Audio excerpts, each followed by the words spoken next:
رمضان المبارک کا مہینہ یہ اپنے تکمیل کی طرف جاری اور ساری، آدھا رمضان تقریباً گزر چکا ہے، آج 16واں روزہ ہے اور آدھے ہی روزے باقی رہتے ہیں۔ یہ رمضان المبارک کا مہینہ یہ اللہ کی طرف سے امت محمدیہ صلی اللہ علیہ وآلہ وسلم کے لیے یہ بہت بڑی نعمت ہے۔ اس کے اندر انسان اللہ رب العزت سے اتنا ثواب حاصل کر سکتا ہے کہ باقی 11 مہینے اللہ سے اتنا ثواب حاصل نہیں کر سکتا۔ انسان کا اس مہینے کے اندر ایک ایک لمحہ نہایت ہی قیمتی ہے۔ انسان کو چاہیے کہ اس کے ایک ایک لمحے کو، ایک ایک گھڑی کو اپنے لیے قیمتی بنائے۔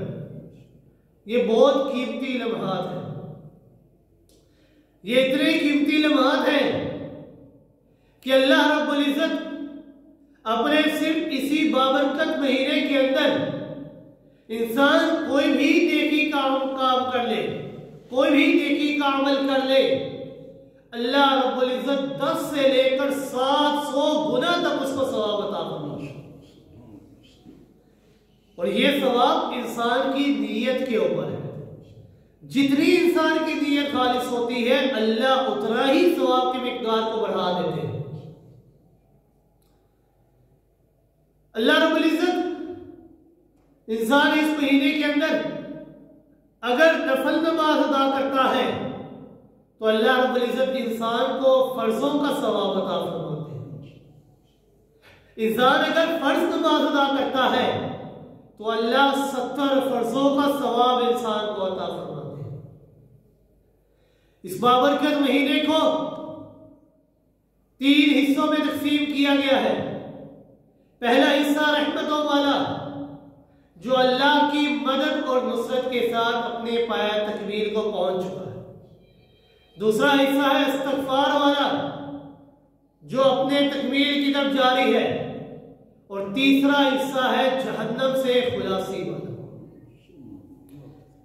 کہ اللہ رب العزت اس مہینے کے اندر بے پناہ انسانیت کو جہنم سے خلاصی عطا فرماتے ہیں۔ بہت زیادہ انسانوں کو اللہ رب العزت جہنم سے خلاصی عطا فرماتے ہیں۔ یہ روزہ یہ ایسی عبادت ہے کہ اس جیسی اور کوئی عبادت نہیں ہے۔ آپ صلی اللہ علیہ وآلہ وسلم سے ایک صحابی نے سوال کیا، یا رسول اللہ صلی اللہ علیہ وآلہ وسلم آپ مجھے کوئی ایک ایسی عبادت بتائیں کہ وہ میں عبادت کروں تو اللہ رب العزت مجھے اس کے بدلے میں جنت عطا فرمائے۔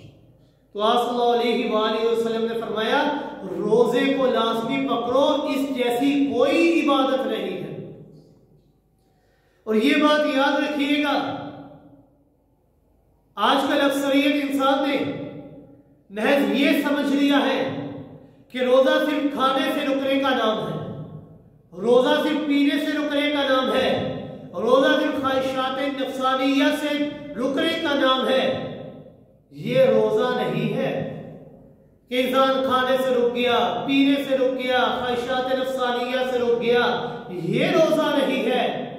اصل روزہ یہ ہے کہ انسان ان چیزوں سے تو روکے ہی اپنے آپ کو، لیکن ساتھ ہی ساتھ اپنے آپ کو گناہوں سے بھی بچائے۔ اصل روزہ یہ ہے۔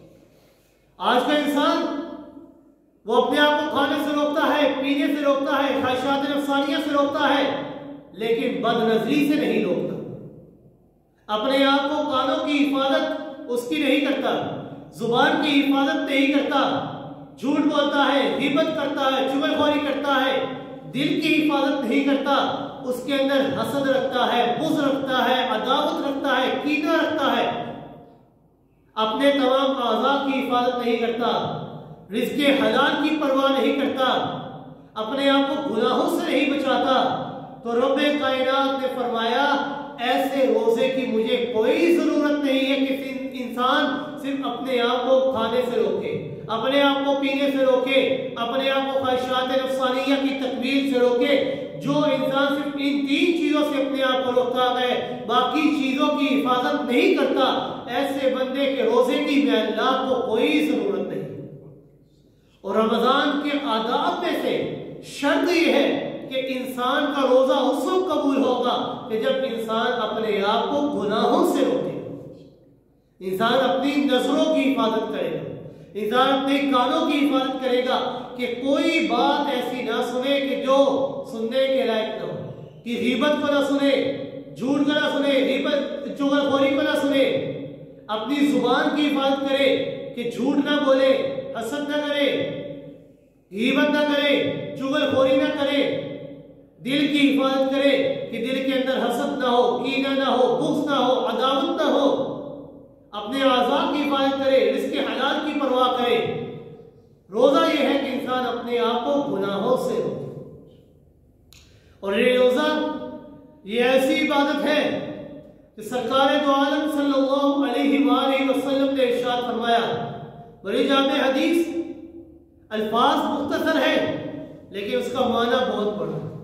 آپ صلی اللہ علیہ وآلہ وسلم نے فرمایا، الصیام والقرآن یشفعان، کہ روزہ اور قرآن یہ کل قیامت کے دن اللہ کی بارگاہ میں حاضر ہوں گے اور بندے کی سفارش کریں گے۔ روزہ آئے گا، کہے گا آ کر اللہ رب العزت کی بارگاہ میں کہ اللہ، اس نے اپنے آپ کو کھانے سے تو روکا، پینے سے بھی روکا، خواہشات نفسانیہ کی تکمیل سے روکا، صرف ان چیزوں سے نہیں روکا بلکہ اب میرے آداب کا خیال بھی رکھا، اپنے آپ کو گناہوں سے بھی بچایا، نظروں کی حفاظت کی، ہاتھوں کی حفاظت کی، کانوں کی حفاظت کی، دل کی حفاظت کی، رزق حلال کی پرواہ کی۔ روزہ آئے گا اللہ کی بارگاہ میں کہ اللہ، اس نے دن کے وقت روزہ رکھا کس لیے؟ پہلا تجھے راضی کرنے کے لیے، اس کی نیت صرف تجھے راضی کرنا تھا، تو اللہ رب العزت میں یہ روزہ تیری بارگاہ میں آ کر سفارش کرتا ہوں، میں اللہ اس کی میری سفارش کو قبول و منظور فرما، اس کو جہنم سے آزاد کرتا ہوں۔ قرآن مجید آئے گا، آ کر اللہ کی بارگاہ میں سفارش کریں گے کہ اللہ رب العزت، اس نے راتوں کو جاگ جا کر میں قرآن کی تلاوت کی تھی، میں قرآن کی تلاوت کو سنا تھا، نماز تراویح ادا کی تھی، دن کے روزے کو اللہ نے فرض کیا، رات کے قیام کو سنت بنایا، اللہ اس نے دن کا روزہ بھی رکھا اور رات کے قیام سنت کی پرواہ بھی کی، سنت کا خیال بھی رکھا، رات کو تراویح کے اندر قرآن کی تلاوت سنی ہے، اے اللہ میں قرآن آ کر سفارش کرتا ہوں، اے اللہ میری سفارش کو قبول و منظور فرما اور اس کو جہنم سے خلاصی عطا فرما۔ الصیام والقرآن یشفعان، یہ دونوں آئیں گے، آ کر اللہ کی بارگاہ میں انسان کے لیے سفارش کریں گے، اللہ رب العزت ان دونوں کی سفارش کو قبول و منظور فرما کے ایسے بندے کو جہنم سے خلاصی عطا فرما۔ وہ بندہ کہ جس کی نیت میں اللہ کی رضا کو حاصل کرنا صرف تھا، لوگوں کو دکھانا مقصود نہ تھا، صرف اللہ کو راضی کرنا مقصد تھا، ایسے بندے کے لیے اللہ رب العزت روزے اور قرآن کی سفارش کو قبول و منظور۔ اس رمضان مبارک کے آخری حصے کے اندر اللہ رب العزت نے ایک رات وہ بنائی ہے کہ جس انسان کو وہ رات مل جائے، اللہ رب العزت ایسے بندے کو 1000 مہینوں کی عبادت کا ثواب عطا فرمائے۔ رب کائنات نے فرمایا سورہ قدر کے اندر پوری سورت اللہ رب العزت نے اس رات کی شان میں اتارا۔ اللہ رب العزت نے فرمایا اِنَّا أَنزَلْنَاهُ فِي لَيْلَةِ الْقَدْرِ وَمَا أَدْرَاكَ مَا لَيْلَةُ الْقَدْرِ لَيْلَةُ الْقَدْرِ خَيْرٌ مِّنْ أَلْفِ شَهْرٍ تَنَزَّلُ الْمَلَائِكَةُ وَالرُّوحُ فِيهَا بِإِذْنِ رَبِّهِم مِّن كُلِّ أَمْرٍ سَلَامٌ هِيَ حَتَّىٰ مَطْلَعِ الْفَجْرِ، کہ وہ رات اتنی بابرکت رات ہے کہ اللہ رب العزت نے اس بابرکت رات کے اندر اپنی لاریب اور بے عیب کتاب قرآن کو اتارا ہے، اور وہ رات اے نادان، اے انسان، تجھے کیا معلوم وہ رات کیا ہے؟ وما ادراک ما لیلۃ القدر، تجھے کیا معلوم کہ اس رات کی شان کیا ہے، اس رات کا مقام کیا ہے؟ رب کائنات خود ہی واضح فرما دیتے ہیں لیلۃ القدر خیر من الف شہر، کہ وہ رات اتنی عظیم رات ہے کہ جس بندے کو وہ رات مل جائے میں اللہ اسے 1000 مہینوں کی عبادت کا ثواب عطا کر دیتا ہوں۔ وہ رات کوئی عام رات نہیں، تنزل الملائکۃ والروح فیہا، کہ اس رات کے اندر میں اللہ کے فرشتے اور فرشتوں کے سردار روح الامین سیدنا جبریل علیہ السلام فرشتوں کو لے کر اس روح زمین پر آیا کرتے ہیں، اور یہ یاد رکھنا اپنی مرضی سے نہیں آتے، بِإِذْنِ رَبِّهِمْ، رب کی مرضی سے آتے ہیں۔ کیا کرتے ہیں؟ آ کر سلام، کہ ہر اس جگہ پر جاتے ہیں، ہر اس جگہ پر جاتے ہیں، ہر اس مسجد میں جاتے ہیں، ہر اس گھر میں جاتے ہیں کہ جہاں پر کوئی مومن مرد یا کوئی مومن عورت یا کوئی مومن بچہ اللہ کی عبادت میں مصروف ہوتا ہے، صرف اس گھر میں نہیں گیا کرتے، وہاں پر جا کر کیا کرتے ہیں؟ وہاں پر جا کر اللہ کے وہ فرشتے ان بندوں کے اوپر سلامتی کیا کرتے ہیں، سلام کیا کرتے ہیں، سلام، کہ تمہارے اوپر سلام ہو۔ اور روح الامین وہ کیا کرتے ہیں؟ وہ روح الامین آتے ہیں، آ کر جو بندہ دعا کرتا ہے اس بندے کی دعا کے ساتھ آمین کہا کرتے ہیں۔ ایسی دعا کی قبولیت میں کوئی شک باقی نہیں رہتا۔ اور وہ رات کب تک ہوتی ہے؟ اللہ رب العزت نے فرمایا ہی حتی مطلع الفجر، جب تک کہ سورج طلوع نہ ہو جائے، جب تک کہ فجر طلوع نہ ہو جائے تب تک وہ رات باقی رہتی ہے۔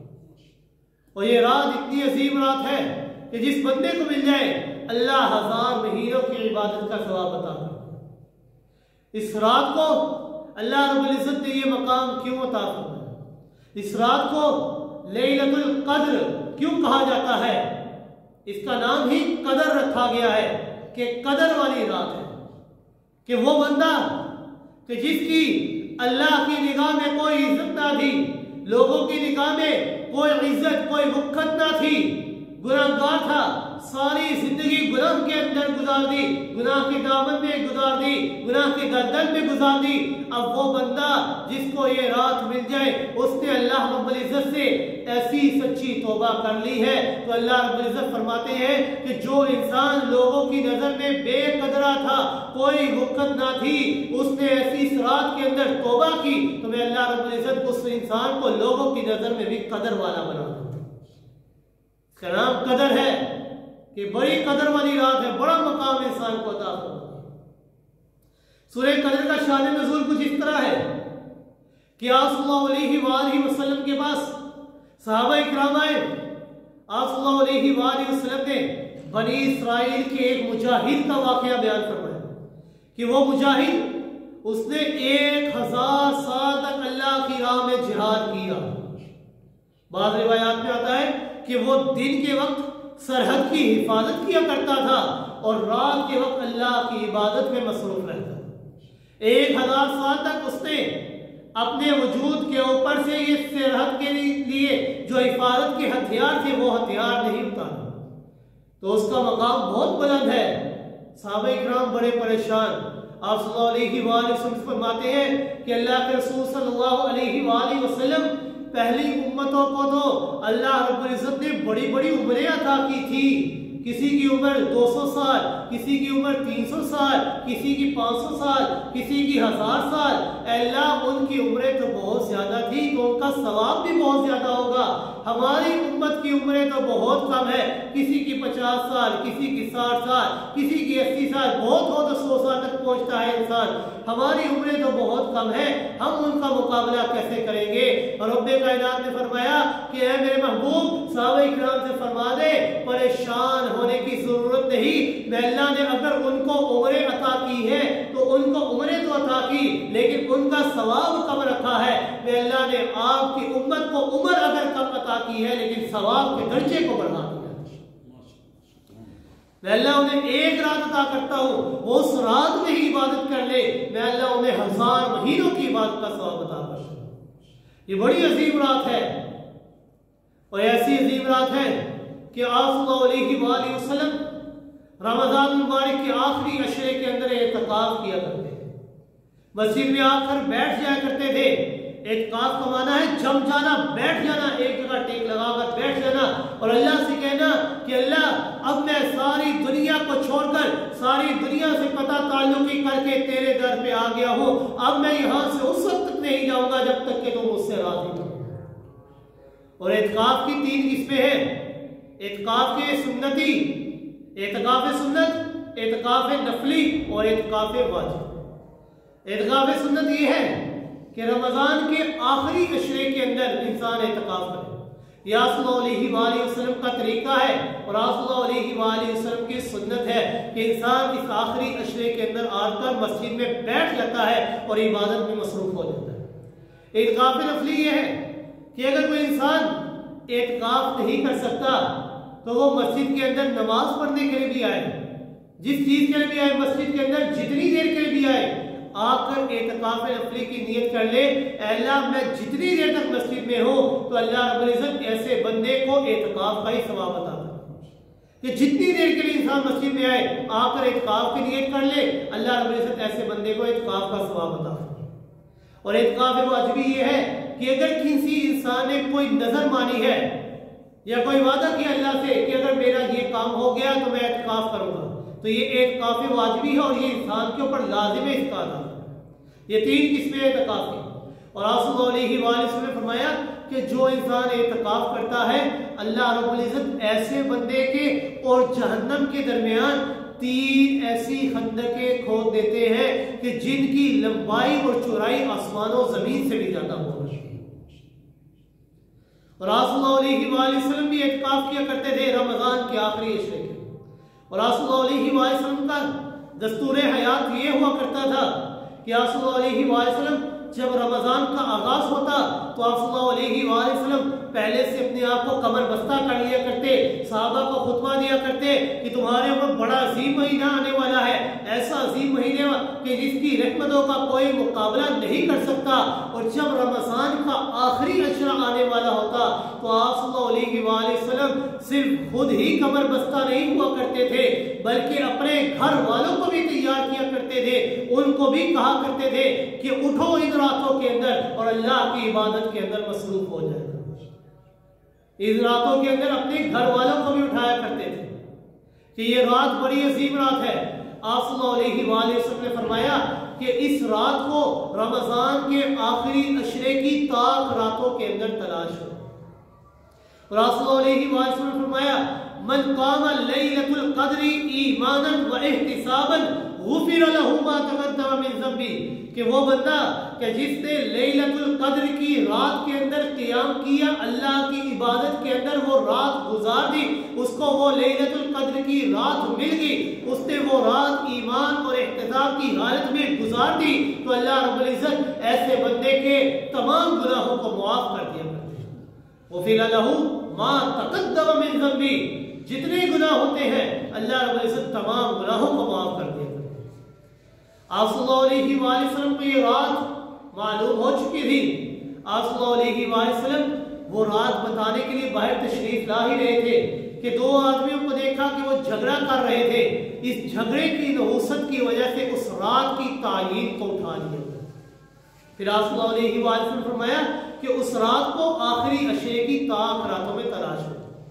لہذا یہ جھگڑا کرنا یہ بہت بڑی نحوست ہے، یہ ایسی نحوست ہے کہ اس سے دین انسان کا خطرے میں پڑ جاتا ہے اس جھگڑے کی وجہ سے۔ آپ صلی اللہ علیہ وآلہ وسلم نے فرمایا نماز پڑھنا، روزے کرنا، رکھنا، یہ صدقہ کرنا یہ بہت بڑی عبادت ہے، لیکن اس سے بڑی عبادت یہ ہے کہ انسان 2 آدمیوں کے درمیان صلح کرتا ہے۔ یہ بہت بڑی بات ہے کیونکہ جب انسان جھگڑا کرتا ہے، آپس میں جھگڑالو بن جاتے ہیں، تو اللہ رب العزت انسان کے دین کو اس طرح ختم کر دیتے ہیں کہ جس طرح اس طرح انسان کے بالوں کو ختم کر دیتا ہے۔ یہ جھگڑا بہت بڑی نحوست ہے، اس سے انسان کا دین خطرے میں پڑ جاتا ہے، اس سے علم کی نورانیت ختم ہو جاتی ہے، مال کے اندر سے برکتیں ختم ہو جایا کرتی ہیں۔ لہذا آپ صلی اللہ علیہ وآلہ وسلم نے فرمایا کہ جھگڑے سے اپنے آپ کو بچایا کرو، جھگڑا نہ کیا کرو۔ اور یہ اس لیلۃ القدر کو رمضان کے آخری عشرے کی طاق راتوں کے اندر تلاش کرو. اور یہ رات اتنی عظیم رات ہے کہ اللہ رب العزت نے اپنی اس عظیم رات کے اندر اپنی لا ریب اور بے عیب کتاب قرآن مجید کو اتارا ہے. اللہ رب العزت نے فرمایا شہر رمضان الذی انزل فیہ القرآن ھدی للناس وبینات من الھدی والفرقان، کہ رمضان کا مہینہ ہے کہ جس مہینے کے اندر میں اللہ نے اپنی لا ریب اور بے عیب کتاب قرآن کو اتارا ہے. وہ قرآن کوئی عام اور معمولی کتاب نہیں ہے کہ جس کو چھوڑ دیا جائے، جس کو سنبھال کر رکھ دیا جائے. وہ قرآن تو ایسی کتاب ہے کہ جو لوگوں کو راہ ہدایت کی طرف بلانے والی کتاب ہے، جو حق و باطل کو جدا کر دینے والی کتاب ہے. اس عظیم کتاب کو میں اللہ رب العزت نے اس لیلۃ القدر کی رات کے اندر نازل کیا. لہذا اس لیلۃ القدر کو تلاش کرنے کا حکم دیا کہ آخری عشرے کے اندر آپ صلی اللہ علیہ وسلم پہلے سے زیادہ عبادت کیا کرتے ہیں. اور یہ کتاب یہ کوئی معمولی کتاب نہیں ہے. اللہ رب العزت نے فرمایا وَقُلْ جَاءَ الْحَقُّ وَزَهَقَ الْبَاطِلُ إِنَّ الْبَاطِلَ كَانَ زَهُوقًا، کہ سچ آ گیا، سچائی آنے والی ہے اور باطل وہ بھاگنے والا ہے. ان الباطل کان زہوقا، اور باطل بھاگ کر ہی رہنے والا ہے. اب انسان سوال کرے کہ اللہ رب العزت حق کس طرح آ گیا، حالانکہ آپ صلی اللہ علیہ وآلہ وسلم کے پاس نہ تو کوئی ساز و سامان ہے، نہ ہتھیار ہے، نہ ہی تاج ہے، نہ راج ہے، نہ کوئی چیز ہے، نہ ہی کوٹھیاں ہیں، نہ کوئی چیز ہے. تو حق کس طرح آ گیا ہے؟ تو رب کائنات فرماتے ہیں حق کس طرح آیا وَنُنَزِّلُ مِنَ الْقُرْآنِ، کہ میں اللہ رب العزت نے ان کے اوپر اپنی لا ریب اور بے عیب کتاب قرآن کو اتارا ہے. یہ ہے حق، یہ دنیا کا مال و دولت حق نہیں ہے. اصل حق یہ اللہ کی لا ریب اور بے عیب کتاب ہے. اللہ رب العزت فرمایا کہ جس انسان کو میں اللہ رب العزت اپنی یہ دولت قرآن والی عطا کر دوں، اسے دنیا کی دولت کی ضرورت نہیں پڑا. اور آپ صلی اللہ علیہ وآلہ وسلم کے سینے کے اوپر اللہ رب العزت نے اپنی لا ریب اور بے عیب کتاب کو اتارا. جس سینے میں قرآن اترا، جس سینے کے اوپر قرآن کا نزول ہوا، اس سینے پر پھر کسی اور معبود کی عبادت نہیں ہو سکتی. اس سینے کے اندر کسی اور کا خوف، کسی اور کا ڈر نہیں ہو سکتا. جس سینے میں قرآن کا نزول ہو جائے کہ ایک وقت آئے گا، آپ صلی اللہ علیہ وآلہ وسلم نے فرمایا کہ ایک وقت اسلام کے اوپر وہ بھی آئے گا کہ اسلام سکڑتے سکڑتے صرف اور صرف مدینے میں جا کر بس جائے. کہ اسلام کی آغاز وہ بھی مدینہ سے ہوئی تھی اور اسلام کے انتہا وہ بھی مدینے میں جا کر. آپ صلی اللہ علیہ وآلہ وسلم فرمایا کہ جس سینے کے اوپر میں اللہ قرآن کو اتار دو، اس سینے کی حفاظت کا میں اللہ خود کیا کرتا ہوں. اس سینے کا پہرے دار میں اللہ خود بن جایا کرتا ہوں. اور قیامت کے قریب اسلام جب سکڑ جائے گا، مدینے کے قریب آ جائے گا، آپ صلی اللہ علیہ وآلہ وسلم نے فرمایا کہ اسلام سکڑتے سکڑتے مدینے میں آ جائے گا. اس طرح آ جائے گا کہ جس طرح کسی جانور کو کوئی کھڈ میں پناہ مل جائے، کنارے میں پناہ مل جاتی ہے. اسلام کو مدینے میں پناہ مل جائے گی. اسلام کی ابتدا وہ بھی مدینے میں ہوئی تھی اور اسلام کی انتہا وہ بھی مدینے کی پناہ سے. اور یہ یاد رکھیے گا، مدینہ صرف در و دیوار کا نام نہیں ہے. مدینہ یہ در و دیوار کا نام نہیں ہے. مدینہ نام ہے کہ آپ صلی اللہ علیہ وآلہ وسلم نے وہاں پر جا کر اپنا گھر بنایا. آپ صلی اللہ علیہ وآلہ وسلم نے وہاں پر جا کر پناہ حاصل کی ہے. آپ صلی اللہ علیہ وآلہ وسلم نے وہاں پر جا کر ڈیرے ڈال دیے. اور جہاں پر آپ صلی اللہ علیہ وآلہ وسلم ڈیرے ڈال لیتے ہیں، وہاں پر اللہ رب العزت اپنی رحمتوں کے نزول خود ہی کیا کرتے ہیں. خود رب کائنات نے فرمایا سورہ بلد کے اندر 30واں سپارہ پہلی 2 آیات، رب کائنات مدینے کی سرزمین کی قسم کھا کر فرماتے ہیں لا اقسم بہذا البلد وانت حل بہذا البلد. میں اس شہر مدینہ کی قسم کھاتا ہوں. کیوں قسم کھاتا ہوں؟ کیوں رب کائنات نے قسم کھائی؟ اس لیے قسم کھائی ہے کہ اس مدینے میں آ کر میں اللہ کے محبوب صلی اللہ علیہ وآلہ وسلم نے جگہ پائی. اس مدینے کے اندر میں اللہ کی تخلیق کا شاہکار آ گیا. آپ صلی اللہ علیہ وآلہ وسلم نے فرمایا کہ قیامت کی نشانیوں میں سے ایک نشانی ہے کہ دجال کا، اور دجال آئے گا قیامت کے قریب. وہ ساری دنیا کے اوپر فتح حاصل کر لے گا، سارے ملکوں کے اوپر فتح حاصل کر لے گا، ساری شہروں کے اوپر فتح حاصل کر لے گا. لیکن جب مدینہ منورہ کے قریب آئے گا تو مدینہ منورہ کے باہر ہی 1 مہینے کا محاصرہ کرے گا، 1 مہینے کا محاصرہ کرے گا اور لاکھوں کی تعداد میں اس کے ساتھ فوج ہوگی، اور مدینہ منورہ کے اندر اس وقت کوئی منافق بھی باقی نہیں رہے گا، ایک دو کر کے سارے منافق بھی باقی باہر آ جائیں گے، صرف سچے اور پکے مومن اور مخلص مومن باقی وہاں پر رہیں گے مدینہ منورہ، اور 1 مہینے کا محاصرہ وہاں پر ہوگا۔ دجال 1 مہینے کے محاصرے کے بعد وہاں سے واپس جانے لگے گا، لوگ اس سے کہیں گے واپس کیوں جا رہا ہے، ساری دنیا کو فتح کر لیا، اب پیچھے کیوں جا رہا ہے، اب کام تو ختم ہونے والا ہے، صرف مدینہ باقی رہ گیا ہے، تھوڑے سے بندے باقی رہ گئے ہیں، اب واپس کیوں جا رہا ہے؟ تو دجال کہے گا کہ میں وہ دیکھ رہا ہوں جو تم نہیں دیکھ سکتے، مجھے وہ دکھ رہا ہے جو تم نہیں دیکھ سکتے۔ لوگ پوچھیں گے کیا دکھ رہا ہے؟ دجال کہے گا اس مدینے کی سرحدوں کی حفاظت اللہ کے فرشتے کر رہے ہیں۔ کیوں فرشتے حفاظت کرتے ہیں؟ کیونکہ اس مدینے کے اندر آپ صلی اللہ علیہ وآلہ وسلم نے قیام کیا، اس مدینے کے اندر آپ صلی اللہ علیہ وآلہ وسلم کی قبر مبارک، اس مدینے کے اندر آپ صلی اللہ علیہ وآلہ وسلم نے ڈیرے ڈال لیے ہیں۔ اللہ رب العزت نے آپ صلی اللہ علیہ وآلہ وسلم کو فرمایا، قرآن مجید فرماتا ہے لا تحرک به لسانك لتعجل به ان علينا جمعه وقرآنا فاذا قرأناه فاتبع قرآنا ثم ان علينا بيانا۔ کہ اے میرے محبوب پاک پیغمبر صلی اللہ علیہ وآلہ وسلم، جب جبریل امین آپ کے پاس آتے ہیں، آ کر قرآن کی تلاوت کرتے ہیں، تو آپ اپنے لب کو حرکت میں نہ ڈالیں، آپ اپنے لسان کو حرکت میں نہ دیں، آپ خاموشی سے قرآن کی تلاوت کو سنا کریں، آپ لب نہ ہلایا کریں۔ اور قرآن کی تابع داری یہ ہے کہ جب قرآن کی تلاوت ہو رہی ہو تو انسان ساری چیزوں سے اپنے کانوں کو ہٹا کر صرف قرآن کی تلاوت کی آواز کو سنا کرے، ساری چیزوں سے دھیان ہٹا کر صرف قرآن کی تلاوت کو سنا کرے۔ یہ قرآن کی تابع داری ہے، اور یہ قرآن کی تابع داری صرف رب نے سکھائی ہے انسان کو۔ اللہ رب العزت نے فرمایا وَإِذَا قُرِئَ الْقُرْآنُ فَاسْتَمِعُوا لَهُ وَأَنصِتُوا لَعَلَّكُمْ تُرْحَمُونَ، کہ جب قرآن کی تلاوت ہو رہی ہو تو تم نے اور کوئی کام نہیں کرنا، کسی اور چیز کی طرف توجہ نہیں ڈالنی، کسی اور چیز کی طرف اپنے کانوں کو متوجہ نہیں کرنا، صرف قرآن کی تلاوت کی آواز کو سننا ہے۔ فَاسْتَمِعُوا لَهُ وَأَنصِتُوا، خاموشی سے قرآن کی تلاوت کو سنو، کیوں؟ لَعَلَّكُمْ تُرْحَمُونَ، تاکہ میں اللہ کی رحمتوں کا نزول تمہارے اوپر ہو سکے۔ یہ قرآن کی تابع داری ہے۔ اللہ رب العزت نے صلی اللہ علیہ وآلہ وسلم کو حکم دیا کہ جب آپ کے سامنے حضرت جبریل قرآن کی تلاوت کر رہے ہوں تو لا تحرک به لسانک، آپ اپنی زبان کو حرکت میں نہ ڈالیں۔ آپ یہ سوچتے ہیں کہ کہیں میں بھول نہ جاؤں، اس لیے جلدی جلدی آپ پڑھتے ہیں، اور کوئی بھولے تو بھولے، اے میرے محبوب آپ نہیں بھول سکتے۔ کیوں نہیں بھول سکتے؟ یہ رب کا وعدہ ہے اِنَّا عَلَيْنَا جَمْعَهُ وَقُرْآنَا، اس قرآن کو آپ کے سینے کے اندر سنبھالنا اور اس کی پہرے داری کرنا یہ میں اللہ کا کام ہے، اس قرآن کی حفاظت کرنا یہ میں اللہ کا کام ہے۔ میرے محبوب آپ کو یہ قرآن نہیں بھول سکتا، اور یہی معنی ہے کہ جس سینے کے اندر یہ قرآن آ جائے اس سینے کی حفاظت خود اللہ کیا کرتے ہیں، جس مدینے کے اندر قرآن اتر جائے اس مدینے کی حفاظت اللہ کیا کرتے ہیں۔ اور ایک جملہ کہنے لگا ہوں، ذرا توجہ سے سنیے گا کہ جس حجرے کے اندر قرآن اترا کرے اس حجرے کی عورت کی حفاظت بھی اللہ کیا کرتے ہیں۔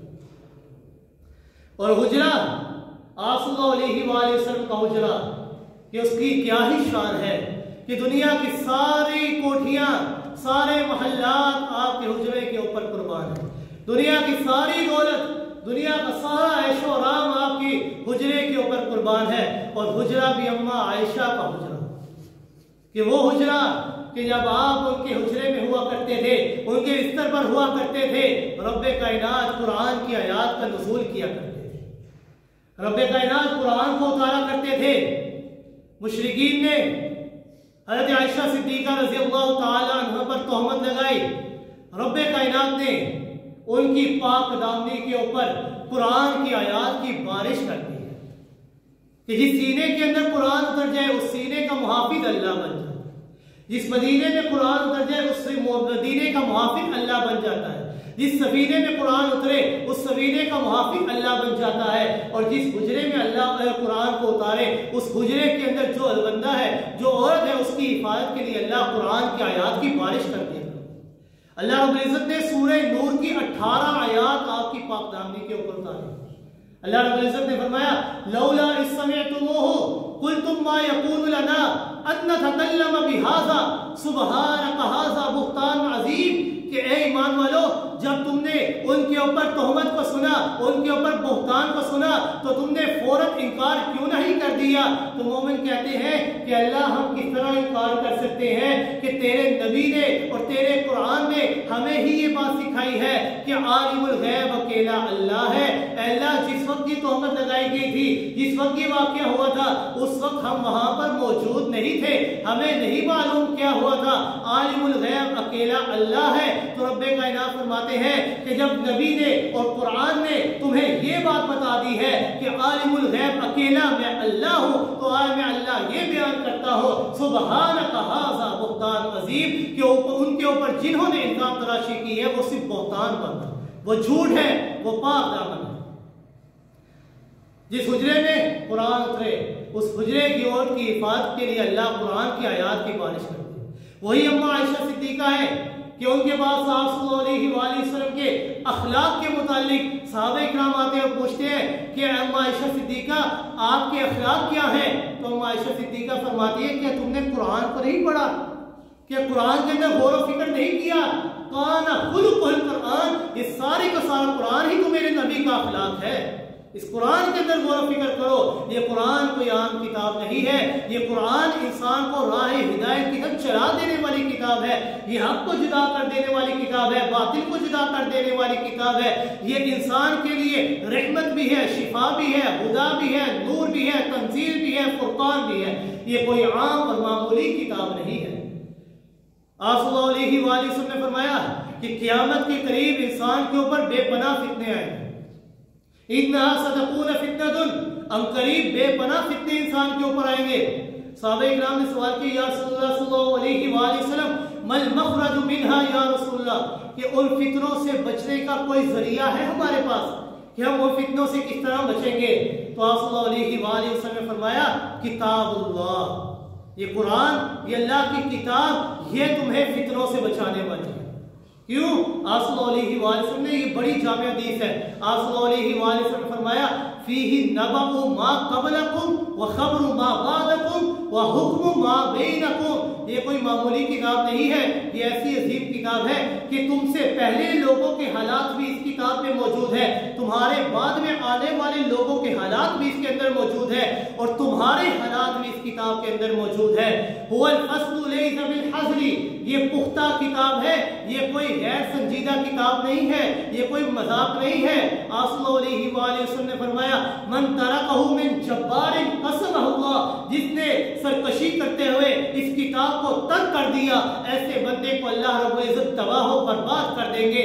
ومن ابتغى الہدى فی غیرہ اضافہ اللہ، جس نے اس کتاب کے ذریعے کسی اور چیز سے ہدایت طلب کی، ایسے بندے کو اللہ رب العزت دور کی گمراہی کے اندر پھینک دیں گے۔